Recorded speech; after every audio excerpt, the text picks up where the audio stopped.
Assalamualaikum warahmatullahi wabarakatuh. Nama saya Damas Nauli dari SI 18 dengan nomor NPM 18311260065 Di sini saya akan menjelaskan jawaban ujian akhir semester saya UAS dari mata kuliah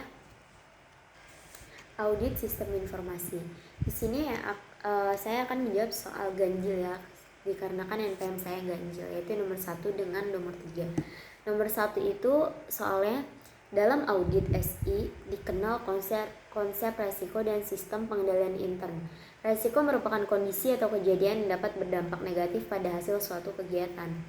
Resiko berpotensi timbulnya kerugian. Jelaskan berbagai kemungkinan resiko yang terjadi pada perusahaan atau organisasi dalam kaitannya dengan sistem informasi.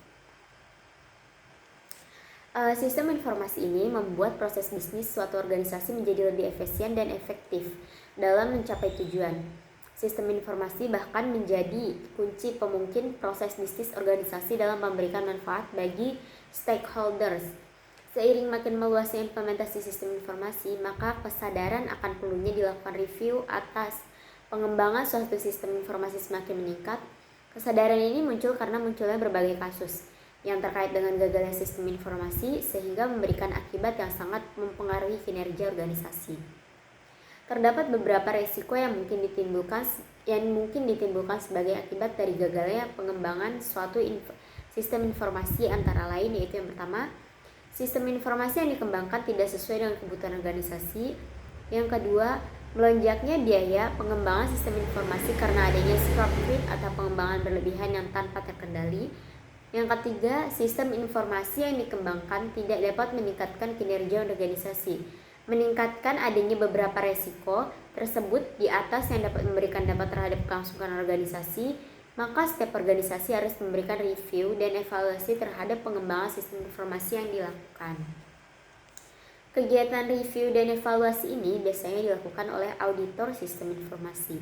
Selain wawasan pengetahuan dan keterampilan di atas seorang spesialis audit sistem informasi, juga dituntut memenuhi syarat akreditas pribadi terkait suatu sistem sertifikasi kualitas yang diklaim secara internasional.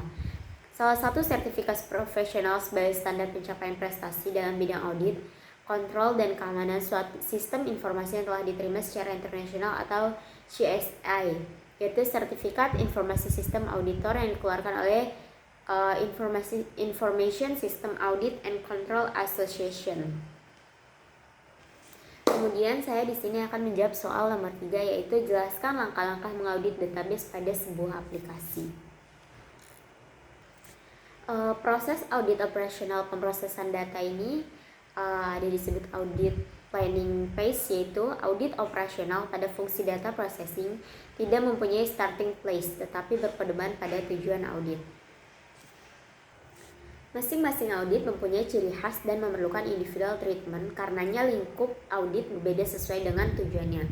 Dengan mengabaikan lingkup audit, tugas pertama dalam audit operasional yaitu untuk memperkenalkan diri pada organisasi dan departemen untuk diaudit.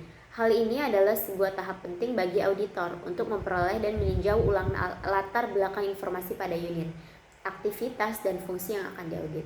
Tahap ini penting dan sebaiknya diikuti dengan mengabaikan audit operasional yang dilakukan secara internal.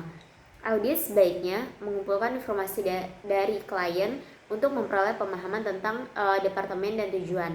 Banyak latar belakang manajemen pada DP atau SDM pada DP berdasarkan level dan tipe, metode evaluasi SDM, tingkat pertukaran SDM, tugas dan tanggung jawab karyawan, identifikasi peralatan komputer yang digunakan, dan identifikasi sistem operasi yang digunakan. Physical layout chart pusat komputer sebaiknya diperoleh dari DP Manager atau jika tidak tersedia disisipkan oleh auditor. Kerjasama DP Manajemen menjadi hal yang penting selama tahap perencanaan. Kemudian preliminary survey phase. Setelah tujuan audit telah ditetapkan dan lingkungan audit telah ditentukan serta manajemen cooperation diperoleh, maka auditor siap untuk preliminary survey. Survei membantu auditor untuk mengidentifikasi lingkup masalah, sensitif area, dan operasi yang rumit tentang audit DP departemen. Setelah preliminary survey, auditor harus bisa menentukan tingkat kompleksitas audit operasional. Selama preliminary survey, auditor akan mempelajari permasalahan operasional manajemen DP. Auditor perlu mendalami mengenai DP Center sehingga familiar dengan penglapisannya. Kemudian, auditor sebaiknya membuat rencana dalam mengusulkan petunjuk DP Centernya dan bertindak sebagai penghubung bagi semua data collection dan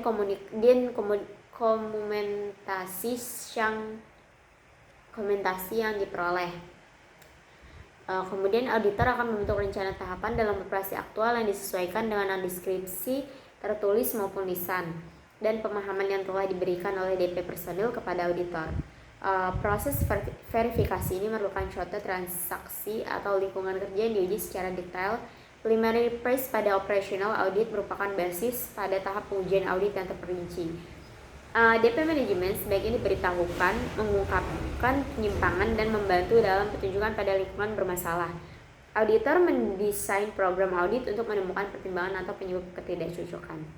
Kemudian detail audit phase atau aktivitas untuk menguji dan mengevaluasi tahap audit ini meliputi yang pertama itu fungsi pengolahan informasi pada organisasi, yang kedua praktek dan kebijakan sumber daya manusia, yang ketiga operasi komputer, yang keempat pengembangan sistem dan implementasinya, yang kelima application system operation.